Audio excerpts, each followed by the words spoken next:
শ্রীমঙ্গলে চা বাগানে সেপটিক ট্যাঙ্কে নেমে 4 শ্রমিকের মৃত্যু।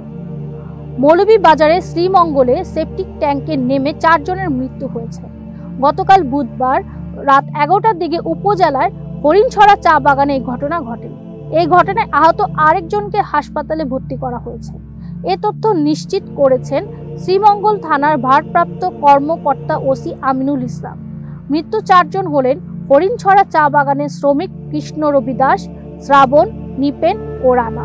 এছাড়া রবি মুখার্জি নামের আহত একজনকে সিলেটের MAG ওসমানী মেডিকেল কলেজ হাসপাতালে নেওয়া হয়েছে।